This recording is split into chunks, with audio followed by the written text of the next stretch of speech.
GS centre math solution YouTube channel में आप सभी का स्वागत है। आज की इस वीडियो में आज मैं आप लोगों को पढ़ाने वाला हूँ, वन प्रशासन को पढ़ाने वाला हूँ। तो चलो देखते हैं वन प्रशासन को। तो यहाँ पे देखो, यहाँ पे आपको एक नंबर जैसा यहाँ पे दिखाई दे रहा है। ये सब क्या है? ये सब जो है ना, ये वन के बारे में यहीं से आपको जानकारी मिलेगा। ठीक है, तो चलो शुरू से स्टार्ट करते हैं।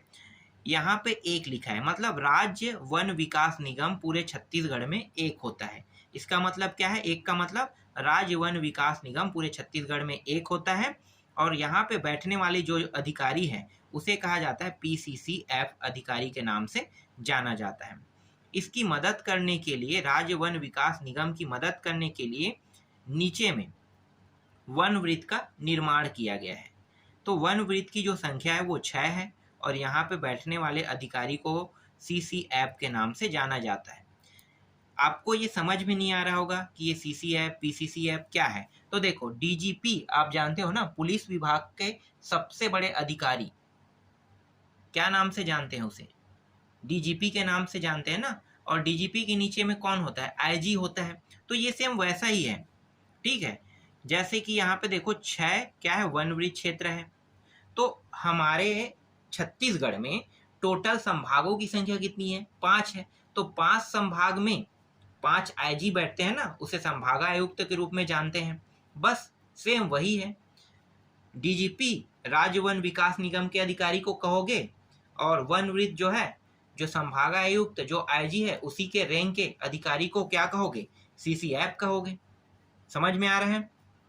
इसके बाद देखो, वन वृत्त की मदद करने के लिए वन मंडल का निर्माण किया गया है। वन मंडल की संख्या जो है ये 34 है और वन मंडल में जो बैठने वाले अधिकारी है ये डीएफओ है। कौन है? डीएफओ। ये समझो कि ये एक प्रकार से जिला है समझो। और जिला में कौन रहता है भाई? मुख्य अधिकारी, कलेक्टर। ठीक है, तो सेम टू सेम ये कलेक्टर जैसा है। ठीक है तो नहीं, कलेक्टर के नीचे काम करता है, लेकिन मान लो कि इसके अंदर भी पूरा जिला आता है, जहां जहां पे पेड़ पौधे वन क्षेत्र जो पाया जाता है ना, वो सारे एरिया इसी के अंतर्गत आता है। तो एक प्रकार से तो ये भी वन का ही कलेक्टर हुआ ना। समझ में आ गया? तो मान लो कि ये कलेक्टर है, तो डीएफओ जो है ये कलेक्टर के समान है। ठीक है, अब इसकी मदद करने के लिए उप वन मंडल का निर्माण किया गया है, जिसे हम जानते हैं तहसीलों के नाम से। ठीक है, रियल में उसे तहसील नहीं कहेंगे, यहाँ पे एसडीएफओ के नाम में जो वन उप वन मंडल है ना, उसे तहसील नहीं कहेंगे, उसे उप वन मंडल के नाम से ही जानेंगे। लेकिन मैं आपको एग्जांपल बता रहा हूँ कि जैसे कि कलेक्टर जिला में रहता है, तो जिला के बाद क्या आता है भाई? तहसील आता है। तो तहसील में कौन बैठता है? मुख्य अधिकारी होता है एसडीएम। तो एसडीएम होता है, तो इसी तरह से एसडी यहाँ पे लगा है, एसडीएफओ। ठीक है, ये सेम उसी प्रकार से है। इसकी संख्या है 82 है। फिर वन परिक्षेत्र है, इसकी संख्या 320 है। यहाँ पे रेंजर बैठते हैं। इसके जस्ट नीचे में सहायक वन परिक्षेत्र आता है, डिप्टी रेंजर कहते हैं। और वन बीट यहाँ पे फॉरेस्ट गार्ड बैठता है। ठीक है, तो सबसे नीचे के अधिकारी को कहते हैं, मतलब कर्मचारी को कहते हैं फॉरेस्ट गार्ड। ठीक है, सभी के सभी अपने अपने क्षेत्रों में अधिकारी हैं। ठीक है, दूसरे के लिए तो अधिकारी ही कहलाते हैं। तो आप अधिकारी कहो या कर्मचारी कहो। ठीक, चलो आगे देखते हैं। अधिकतर जो प्रश्न बनते हैं ना, वो बनता है वन वृत्त से बनता है, और कहीं से नहीं बनता है, वन वृत्त से बनता है। वन वृत्त की संख्या कितनी है? 6 है। और संभागों की संख्या कितनी है? 5 है। तो 5 संभाग पूरा का पूरा, जितने भी पांचों संभाग है ना, वो सभी के सभी वन वृत्त में आता है। इसके अलावा कांकेर जिला को भी शामिल किया गया है। ठीक है, कांकेर जिला को शामिल किया। देखो, बिलासपुर, दुर्ग, रायपुर, सरगुजा और बस्तर, ये सभी संभाग हैं। तो संभाग तो वन वृत्त में आ ही रहा है, लेकिन कांकेर जो है संभाग नहीं है, ये जिला है, इसे वन वृत्त में ले लिया गया है। समझ में आ गया? तो वन वृत्तों की संख्या जो 6 है, इन यही 6 वन वृत्त है। ठीक, अब यहाँ पे सबसे बड़ा वन वृत्त क्षेत्र कौन सा है? अगर पूछा जाएगा तो क्या बताओगे? बिलासपुर बताओगे, सबसे छोटा दुर्ग को कहोगे। समझ में आ गया? चलो आगे देखते हैं। इसके बाद राज्य वन विकास निगम का जो मुख्यालय होता है, जिसे हम वन मंडल के नाम से जानते हैं, इसका मुख्यालय कहाँ पे है? रायपुर में है। इसके बाद देखो, वन अनुसंधान केंद्र। भाई, वन अनुसंधान केंद्र मतलब पेड़ों पर परीक्षण करना। कहाँ कहाँ पे बनाया गया है वन अनुसंधान केंद्र? तो बिलासपुर में है, रायपुर में है और जगदलपुर में। बिलासपुर, रायपुर और जगदलपुर, इन तीनों क्षेत्रों में वन अनुसंधान केंद्र बनाया गया है। आगे देखो, इसके बाद वन प्रशिक्षण संस्थान। और वन प्रशिक्षण, एक सेकंड, क्या है, वन प्रशिक्षण संस्थान है और वन रक्षण प्रशिक्षण संस्थान दिया हुआ है। ये क्या है, देखो जो भी कर्मचारी अधिकारियों की भर्ती होता है तो उन्हें तो ट्रेनिंग देना होगा ना पहले, तो ट्रेनिंग देने के लिए वन प्रशिक्षण संस्थान और वन रक्षण प्रशिक्षण संस्थान का क्या किया गया, स्थापना किया गया। तो वन प्रशिक्षण संस्थान पूरे स्टेट में सिर्फ एक है, वो है जगदलपुर में, और वन रक्षण प्रशिक्षण संस्थान जो है वो पूरे के पूरे स्टेट में 3 है। एक है शक्ति है, महासमुंद है, शक्ति जिला, महासमुंद जिला, और जगदलपुर बस्तर जिला है। ठीक है, जिला मुख्यालय जगदलपुर है तो जगदलपुर में है। इस तरह से आप इसे याद कर सकते हो। आगे देखो, वन क्षेत्र के बारे में थोड़ा सा और जानकारी मैं आपको बता देता हूँ। बिलासपुर, बस्तर, सरगुजा, कांकेर, रायपुर और दुर्ग। ठीक है, सबसे बड़ा वन क्षेत्र कौन सा है, वन वृत्त क्षेत्र। ठीक है, तो वन वृत्त क्षेत्र सबसे बड़ा बिलासपुर है और सबसे छोटा दुर्ग है। लेकिन इसका जो क्षेत्रफल है इसको भी तो देखना पड़ेगा, यही तो डिसाइड करता है कि कौन बड़ा है कौन छोटा है। अगर क्षेत्रफल आपको पता नहीं है तो आप बड़ा छोटा नहीं बता सकते।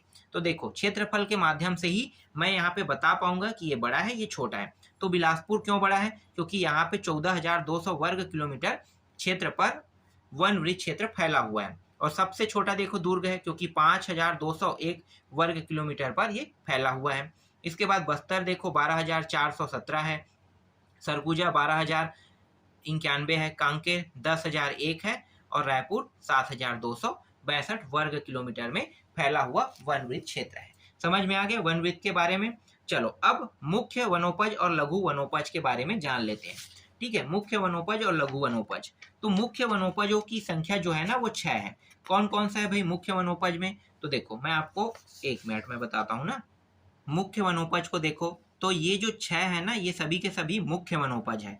साल है, शीशम है, साजा है, सैगोन है, खैर है और बीजा है। ठीक है, तो ये सभी के सभी क्या है, वो मुख्य वनोपज है। इसे हम इमारती लकड़ी के नाम से भी जानते हैं। इसका मतलब आपको समझ में आ रहा है, इसे आप काष्ठ लकड़ी भी बोल सकते हो, मतलब घर को सजाने वाला। देखो घर में लगाया जाता है ना, दरवाजा बनाया जाता है, खिड़की बनाया जाता है, तो ये जो मुख्य वनोपज है ना इसी लकड़ी से बनाया जाता है। समझ में आ गया। इसके बारे में बस इतना ही जानो कि मुख्य वनोपज में किसे रखा जाता है, तो काष्ठ लकड़ी को रखा जाता है जो घर को सजाने के काम आता है। जलाओ लकड़ी को रखा जाता है। समझ में आ गया। जो है क्या क्या, साल है, शीशम है, साजा है, सैगोन, खैर और बीजा है। इसके बाद देखो लघु वनोपज में आते हैं। लघु वनोपज में बांस है, तेंदुपत्ता है, खैर है, रतनजोत है और लाख है। ये सभी के सभी क्या है, लघु वनोपज है। तो सबसे पहले बांस को देखो। बांस के जो क्षेत्रफल है, मतलब टोटल भारत देश में जितना बांस पाया गया है उतने में अगर देखा जाए तो छत्तीसगढ़ में कितना हिस्सा पाया गया अगर पूछा जाए तो क्या कहोगे, 6,556। ठीक है, वर्ग किलोमीटर जो क्षेत्र है ये बांस का क्षेत्र है छत्तीसगढ़ में, और प्रतिशत में देखा जाए तो 11% है। अब बांस के बारे में कुछ महत्वपूर्ण तथ्य भी है, हो सकता है प्रश्न पूछा जा सकता है। तो सबसे ज्यादा बांस से लाठी बनाया जाता है, आप सभी को पता होगा। ठीक है, बांस से लाठी बनाया जाता है। और एक जो है कटंग बांस है ना, ये सरगुजा संभाग में सबसे ज्यादा पाया जाता है। और जो छत्तीसगढ़ सरकार है इसको 12% राजस्व इसी बांस से मिलता है। मतलब बांस को बेचकर 12% राजस्व ना ये प्राप्त करता है। देखो 12% मतलब 12,000 करोड़ हर साल ये राजस्व प्राप्त करता है। छत्तीसगढ़ का राजस्व जो इनकम है, टैक्स जो है वो 1,00,000 करोड़ के बराबर है। तो 12% मतलब 12,000 करोड़ के आसपास हर साल टैक्स वसूली सिर्फ बांस बेचकर करता है। समझ में आ गया। ठीक है, बांस जो है लघु वनोपज, ठीक है, राजस्व का 20% हिस्सा भी लघु वनोपज में बांस से आ रहा है। इसके बारे में आपको जानने की आवश्यकता नहीं है, ये कोई खास नहीं है। ठीक है, 20% वाला हिस्सा है, आप जितना बता रहा हूँ सिर्फ उतना देखो। ठीक है, इसके बाद देखो तेंदुपत्ता जो है पूरे भारत देश में तेंदुपत्ता जहाँ पे बीना जाता है, संग्रहण किया जाता है, तो भारत देश में 17% हिस्सा छत्तीसगढ़ से उत्पादित किया जाता है। 17%, मतलब भारत देश में जितना मिलता है ना तेंदुपत्ता, उन सभी को मिलाकर प्रतिशत बनाया जाए तो 17% हिस्सा बस छत्तीसगढ़ से प्राप्त होता है। अब तेंदुपत्ता से क्या बनाया जाता है भाई, तेंदुपत्ता से बनाया जाता है बीड़ी। ठीक है, बीड़ी जो है तेंदुपत्ता से ही बनता है। याद रखना ना, तेंदुपत्ता से क्या बनता है, बीड़ी। और तेंदुपत्ता एकमात्र ऐसा लघु वनोपज है जिसमें समर्थन मूल्य रखा गया है। ठीक है, समर्थन मूल्य मतलब सरकार ने पहले डिसाइड कर दिया है कि तेंदुपत्ता पर एक तेंदुपत्ते की कीमत इतनी होगी, या फिर किलो या फिर बोरी, जिसमें भी भरोगे उसका रेट तय होगा। ठीक है, तो समर्थन मूल्य का मतलब क्या होता है, जैसे धान का समर्थन मूल्य होता है वैसे ही तेंदुपत्ता का भी समर्थन मूल्य है। समझ में आ गया? चलो आगे देखते हैं। खैर, खैर क्या होता है, खैर से प्राप्त करते हैं कत्था। ठीक है, यहाँ पे जो खैर है ना, इससे प्राप्त किया जाता है कत्था।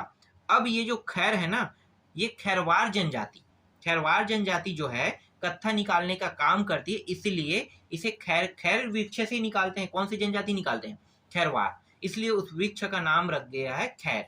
समझ में आ गया? ठीक है, कत्था निकालने के काम खैरवार जनजाति करते हैं, इसीलिए इस वृक्ष का नाम है खैर। ठीक, आगे समझ में आ गया ये? चलो आगे देखते हैं। इसके बाद देखो रतन जोत है। रतन जोत से तो बायोडीजल बनाया जाता है, तो इसके बारे में आप सभी को पता होगा। ठीक है, ये भी क्या है, लघु वनोपज है। इसके बाद लाख को देखो, लाख के बारे में जान लेते हैं। तो लाख जो है, इसके बारे में सबसे इंपॉर्टेंट तथ्य, जब भी प्रश्न पूछा जाएगा ना, तो लाख उत्पादन में छत्तीसगढ़ कौन सी स्थान में है, यहाँ से सिर्फ इतना ही प्रश्न पूछा जाएगा। तो आपको आंसर बताना है दूसरे स्थान में। कौन सी स्थान में भाई, दूसरे स्थान में। इसके अलावा और भी कोई प्रश्न नहीं आएगा। तो अभी मैंने आपको जितना भी जानकारी बताया ना, ये सभी के सभी मुख्य जानकारी आप सभी को आप सभी इनकी अच्छे से तैयारी करना। एक दो जानकारी और बचा है, उसको भी मैं आपको बता देता हूँ। देखो, छत्तीसगढ़ को हर्बल स्टेट का दर्जा दिया गया है, मतलब कब दिया गया है। अगर इस तरह से प्रश्न पूछा जाएगा तो आपको बताना है यहाँ पे आंसर में 4 जुलाई 2001 को हर्बल स्टेट का दर्जा दिया गया है। इसके अलावा छत्तीसगढ़ पर्यावरण संरक्षण मंडल का मुख्यालय अगर पूछा जाएगा, देखो पर्यावरण संरक्षण मंडल बोल रहा है ना, पर्यावरण, समझ में आ गया, पर्यावरण बोल रहा है, तो पर्यावरण संरक्षण मंडल का मुख्यालय है भिलाई। दो प्रश्न यहाँ पे मैंने बता दिया, ये अक्सर पूछा जाता है। हर्बल स्टेट 4 जुलाई 2001 को घोषित किया गया था, और भिलाई जो है क्या है, पर्यावरण संरक्षण मंडल का मुख्यालय है। समझ में आ गया? अब देखो, वन प्रशिक्षण संस्थान का मुख्यालय कौन है भाई, जगदलपुर, प्रशिक्षण होने वाला। उसके बाद वन संरक्षण प्रशिक्षण संस्था कौन से, शक्ति है महासमुंद है, जगदलपुर है। समझ में आ रहा है ये सब चीज? वन मुख्यालय कहाँ पे है, रायपुर में है। वन अनुसंधान केंद्र बिलासपुर, रायपुर और जगदलपुर। तो यहाँ पे मैं थोड़ा थोड़ा आपको रिवीजन करवा भी रहा हूँ।